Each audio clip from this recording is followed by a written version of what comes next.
ছাত্ৰ ছাত্ৰীসকল আজি ভিডিঅ'টোত মই তোমালোকৰ ক্লাছ 6ৰ ইংৰাজী পাঠ্যপুথিৰ লেসন নম্বৰ 7ত থকা গামোচা এ থ্ৰেড অফ লাভ নামৰ এই লেসনটোৰ কুৱেশ্যন আনসাৰবোৰ কৰি দিম। গতিকে ভিডিঅ'টো শেষলৈকে চাই যাবা আৰু চেনেলটো সাবস্ক্ৰাইব কৰি ল'বা, কাৰণ তোমালোকৰ এনে ধৰণৰ ভিডিঅ'বোৰ ইয়াতে পাই থাকিবা। ইয়াৰ প্ৰথমটো যেটো এক্টিভিটি তাতে দিয়া আছে, let's find out how much we have understood. মানে আমি লেসনটো পঢ়ি কিমানখিনি বুজি পালো অহা চাওঁ বুলি কৈছে। আমি প্ৰশ্নবোৰৰ উত্তৰবোৰ কৰিব লাগিব শুদ্ধকে।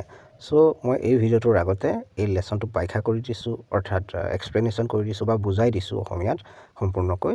সেই ভিডিঅ'টোৰ লিংক এই ভিডিঅ'টোৰ তলতে দিয়া আছে, তোমালোকে তাতে মানে লিংকত ক্লিক কৰি চাই ল'বা। সো তেতিয়া কি হ'ব, তোমালোকে এই যিবোৰ কুৱেশ্যনৰ আনসাৰ ভালদৰে বুজি পাবা আৰু লগতে মানে মুখস্থ কৰিব সহজ হৈ যাব তোমালোকৰ, কেতিয়াও পাহৰি নাযাবা। সো সেয়েহে এই ভিডিঅ'টোৰ তলতে গৈ লিংকত ক্লিক কৰি তোমালোকে চাই ল'বা প্ৰথমে। তাৰপিছত দিয়া আছে মানে কি, কুৱেশ্যন 1ত সুধিছে হু ৱেৰ ৱেইটিং ফৰ বিহু। কোনে কোনে বিহুৰ বাবে ৰৈ আছিল। ইয়াৰ আনসাৰত লিখিবা ৰুমি এণ্ড বুবু, ৰুমি আৰু বুবুৱে। তাৰপিছত 2টোত সুধিছিল who jumped out of the bed, মানে বিচনাৰ পৰা কোনে জঁপিয়াই উঠিছিল। ইয়াৰ আনসাৰ তোমালোকে লিখিবা ৰুমি। তাৰপিছত 3 নম্বৰ কুৱেশ্যনটোত দিয়া আছিল হু ইনভাইটেড দেম টু পাৰফৰ্ম হুঁচৰি। সিহঁতক হুঁচৰি গাবলৈ কোনে ইনভাইট কৰিছিল, আমন্ত্ৰণ কৰিছিল।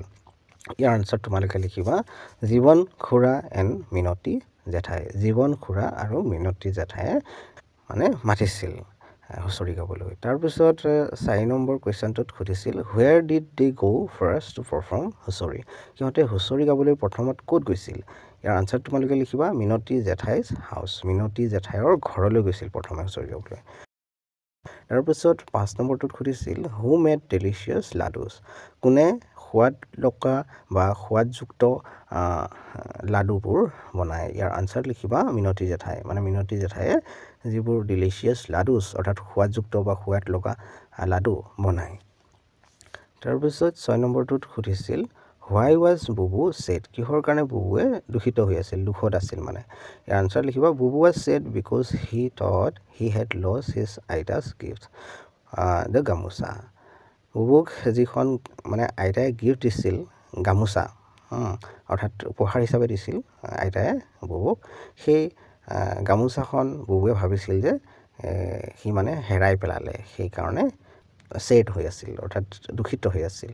তাৰপিছত 7 নম্বৰ যিটো কুৱেশ্যন ইয়াতে সুধিছিল হাউ ডিড সুমন হেল্প বুবু। কেনেদৰে সুমনে বুবুক সহায় কৰিছিল। ইয়াৰ আনসাৰ তোমালোকে লিখিবা সুমন হেল্প বুবু বাই গিভিং হিম এ গামোচা। সুমনে সহায় কৰিছিল বুবুক কি কৰি পেলাই, বাই গিভিং হিম এ গামোচা, এখন গামোচা দি পেলাই, তাক এখন গামোচা দি পেলাই সহায় কৰিছিল। তাৰপিছত যিটো 2 নম্বৰ এক্টিভিটি তাৰ 2 নম্বৰ এটোত দিয়া আছে ইন দ্য লেসন, মানে পাঠটোত বা লেসনটোত গামোচা এ থ্ৰেড অফ লাভ। এই গামোচা এ থ্ৰেড অফ লাভ নামৰ পাঠটোত ইউ হেভ কাম এক্ৰছ ৱৰ্ডছ লাইক ঢোল পেঁপা টকা এটচেট্ৰা। তুমি নিশ্চয় কৈছে এই যি ঢোল পেঁপা টকা এইবোৰ মানে ৱৰ্ড আমি পাৰ হৈ আহিছোঁ, এইবোৰ ৱৰ্ড পাই আহিছোঁ লেসনটো পঢ়োঁতে। These are the names of musical instruments played during Bihu. এইবোৰ হ'ল কি মিউজিকেল ইনষ্ট্ৰুমেণ্ট, অৰ্থাৎ যেতিয়া আমি গান গাওঁ তেতিয়া কি হয়, এইবোৰ বজোৱা হয় মানে বাজনা বাদ্যযন্ত্ৰ। সো এইবোৰ আকৌ বিহুত বজোৱা বাদ্যযন্ত্ৰ। Find out names of other musical instruments that are played during festivals that your friends celebrate। কি কৈছে, অন্য তেনেদৰে কিছুমান মিউজিকেল ইনষ্ট্ৰুমেণ্টছ বা বাজনা বা বাদ্যযন্ত্ৰৰ নাম বিচাৰি উলিয়াব দিছে, যিবোৰ মানে এটা ফেষ্টিভেল যিটো তোমাৰ বন্ধুৱে উদযাপন কৰে তাত এইবোৰ বজোৱা হয় ধৰা। সো মই ইয়াতে যি বাগৰুম্বা নৃত্যত ব্যৱহাৰ হয় সেইবোৰৰ যিবোৰ মিউজিকেল ইনষ্ট্ৰুমেণ্ট অৰ্থাৎ বাদ্যযন্ত্ৰ সেইবোৰৰ নামবোৰ ইয়াতে মই লিখি দিছোঁ। তোমালোকেও লিখি ল'ব পাৰা বা বেলেগো যদি তোমালোকে বিচৰা তোমাৰ বন্ধুৱে বেলেগ এটা উৎসৱ পালন কৰে ফেষ্টিভেল পালন কৰে তাত যি গান গায় তাতে যিবোৰ বাদ্যযন্ত্ৰ বজায় চব বা যি বাদ্যযন্ত্ৰৰ প্ৰয়োজন হয় সেই বাদ্যযন্ত্ৰবোৰৰ বা মিউজিকেল ইনষ্ট্ৰুমেণ্টবোৰৰ নামবোৰ তোমালোকে ইয়াতে লিখিব পাৰা মই লিখিছোঁ খাম মানে ডাঙৰকৈ যিটো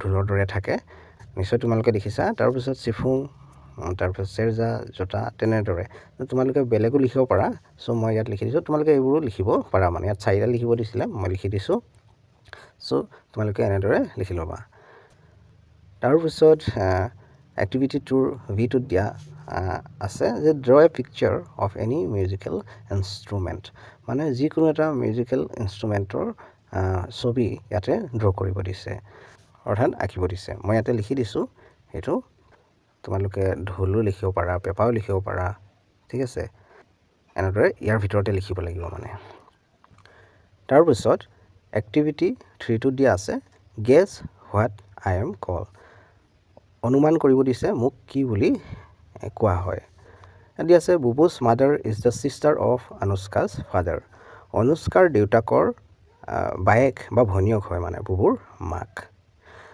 what is the relationship between Bubu and Anushka Bubu আৰু অনুষ্কাৰ ৰিলেশ্যনশ্বিপটো অৰ্থাৎ সম্পৰ্কটো ক'ব দিছে এতিয়া চোৱা এতিয়া তোমালোকৰ মাৰ ভাই বা ককাই থাকে তেখেতক তোমালোকে কি বুলি মাতা মামাই বুলি মাতা তোমাৰ মাৰ ভাই বা দাদাক চ' ঠিক তেনেদৰে মানে অনুষ্কাৰ দেউতাক বুবুৰ কি হ'ব মামাক হৈ যাব চ' অনুষ্কা মামাকৰ ছোৱালী বুবুৰ সেয়েহে বুবু আৰু অনুষ্কা কি হ'ব ককাই ভনী তেনেদৰে হ'ব যদিহে বুবুৱে ডাঙৰ হয় তেতিয়া বুবু ককাইক হ'ব আৰু অনুষ্কাই সৰু হ'লে ভনীয়ক হ'ব যদি অনুষ্কাই ডাঙৰ হয় তেনেহ'লে হ'ব বায়েক আৰু বুবুৱে হ'ব ভায়েক তেনেদৰে আমি অসমীয়াত কওঁ the answer is hidden in the jumble letters আৰু ইয়াতে আনচাৰটো কি কৰা হৈছে মানে খেলি মেলিকৈ দিয়া হৈছে ইয়াতে উল্টা পুল্টাকৈ চ' ইংৰাজীত তাক কাজিন বুলি কোৱা হয় ইয়াতে উল্টা পুল্টাকৈ দিয়া আছিল মই ইয়াতে আনচাৰ লিখি দিছোঁ শুদ্ধকৈ চোৱা তাৰপিছত এক্টিভিটি 4টোৰ এড কি দিয়া আছে লেটছ ৰিড অহা পঢ়োঁ ইয়াতে কিছুমান ষ্টৰি দিয়া আছিল মানে কাহিনীৰ দৰে চ' এইবোৰ আমি পঢ়িব লাগিছিল মই ইয়াতে পঢ়াই থকা নাই কাৰণ ভিডিঅ'টো বেছি দীঘলীয়া হৈ যাব ইয়াত যিবোৰ মানে কৰিব লগা আছে কুৱেশ্যন দিয়া আছে যিবোৰ তোমালোকে সমাধান কৰিব লাগে এক্টিভিটি সেইবোৰ মই কৰি দিছোঁ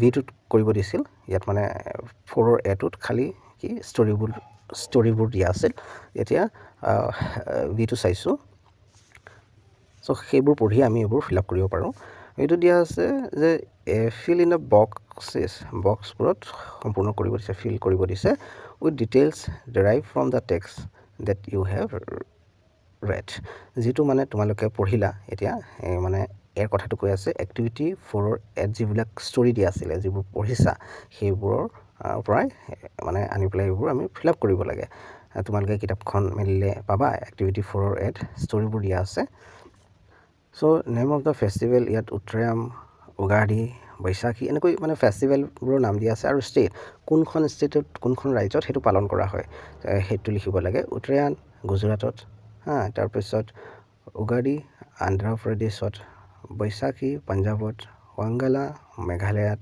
ভিশু কেৰেলাত তাৰপিছত ফুড আইটেমছ মানে সেই যেতিয়া ফেষ্টিভেলটো হয় যেনে ধৰা গুজৰাটৰ উত্তৰায়ণ তেতিয়া কি কি ফুড মানে খাদ্য খোৱা হয় খাদ্য হিচাপে গ্ৰহণ কৰা হয় চ' উন্ধিয়া চিক্কি জেলেবি তেনেদৰে এইবোৰ কি হয় ফুড আইটেম হয় তাৰপিছত উগাদিটো ষ্টেটটো হ'ল অন্ধ্ৰপ্ৰদেশৰ চ' ফুড আইটেমবোৰ হ'ব পাচৰি বুলি দিয়া আছে ইয়াতে লেচনটো পঢ়িলে তোমালোকে পাবা মানে কি ষ্টৰিটো পঢ়িলে পাবা তাৰপিছত বৈশাখী চ' এইটো ফেষ্টিভেল পাঞ্জাৱত চেলিব্ৰেট কৰা হয় আৰু সেই সময়ত কি ফুড খাদ্য তাতে থাকে সেই উৎসৱটোত চাৰচু কা চাক